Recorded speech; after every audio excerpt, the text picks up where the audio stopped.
Welcome back. اقوام متحدہ کے سلامتی کونسل کے صدر ایونجلس سیکرس کا کہنا ہے پاک بھارت کشیدگی میں کمی نہ آئی تو سلامتی کونسل کا ہنگامی اجلاس بلا سکتے ہیں۔ ایونجلس سیکرس نے کہا پاکستان بھارت کشیدگی کا جائزہ لے رہے ہیں، پاک بھارت کشیدگی کے پیش نظر جلد ہنگامی اجلاس بلا سکتے ہیں۔ مختلف ممالک پاکستان اور بھارت سے رابطے میں ہیں، جانتے ہیں بہت کچھ داؤ پر لگا ہوا ہے، امید ہے کشیدگی کم کروانے کی کوشش مؤثر ثابت ہوں گی۔ ہم بھی کشیدگی میں کمی اور بات چیت میں شامل ہیں، اگر کشیدگی میں کمی نہ آئی تو صورتحال سے نمٹنے کے لیے تیار ہیں اور سلامتی کونسل کا ہنگامی اجلاس بلائیں گے۔ اقوام متحدہ کے سیکریٹری جنرل سے پاکستانی مندوب عاصم افتخار نے اہم ملاقات کی ہے۔ ملاقات میں جنوبی ایشیا میں سلامتی کی بدلتی صورتحال پر تبادلہ خیال کیا گیا۔ دونوں رہنماؤں نے خطے میں بڑھتی کشیدگی میں کمی کے لیے کی جانے والی کوششوں پر گفتگو کی۔ اس موقع پر پاکستانی سفیر عاصم افتخار نے علاقائی امن اور استحکام کے لیے پاکستانی عزم کا اعادہ کیا۔ سندھ طاس معاہدے کی معطلی کے بھارتی اعلان پر آئینی و قانونی مشاورت جاری ہے۔ ذرائع انڈس کمیشن کے مطابق وزارت خارجہ، آبی وسائل اور قانون نے ابتدائی ہوم ورک کر لیا۔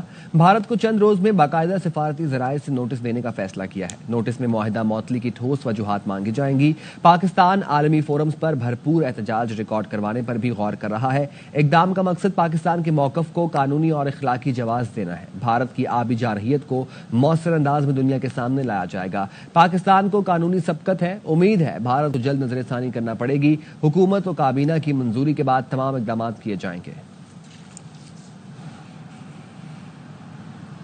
پہلگام واقعے کو بھارت نے جس طرح رپورٹ کیا اس پر شکوک و شبہات ہیں، معاملہ اقوام متحدہ میں اٹھا سکتے ہیں۔ مشیر وزیر اعظم رانا ثناءاللہ نے باخبر سویرا میں خصوصی گفتگو میں کہا کہ سب کو پتہ چلنا چاہیے کہ گھنونے عمل میں کون ملوث ہے۔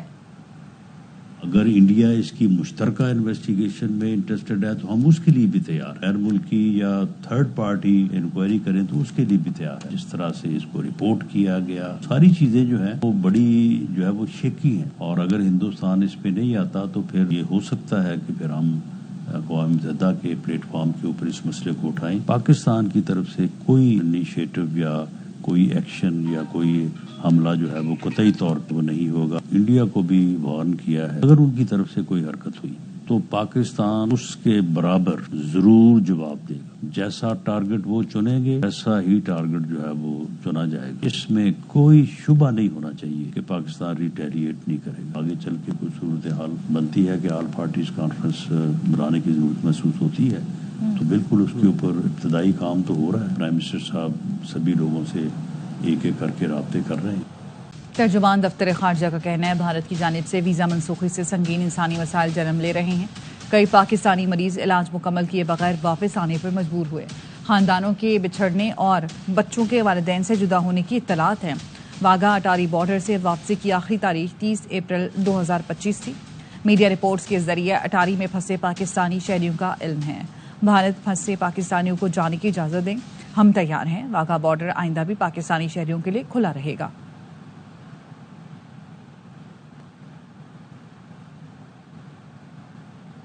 انسداد دہشت گردی کے ماہر اجے ساہنی نے پہلگام واقعہ مودی حکومت کی ناکامی قرار دے دیا ہے۔ کہتے ہیں پہلگام حملہ بھارت کی ناکام سیکیورٹی پالیسی کا نتیجہ ہے۔ مودی سرکار اپنے سیاسی فائدے کے لیے جھوٹا پروپیگنڈا کر رہی ہے۔ بالا کوٹ پلوامہ سے متعلق بھی مودی سرکار کے تمام دعوے جھوٹے ثابت ہوئے اور مودی ہر حادثے کو سیاسی فائدے کے لیے استعمال کرتے ہوئے لاشوں کی سیاست کرتا ہے۔ تو سن لیتے ہیں وہ کیا کہہ رہے تھے۔ This is a policy failure. This is a propaganda failure. This is a political failure, where your whole objective is to, whatever the ground situation, whatever it costs, whatever the lives lost, I have to prove that we've got zero terrorism, we've got normalcy. This is a partisan political objective, and that is why you are letting people, you are propagating this so that more and more tourist comes, and you are ignoring the security imperatives.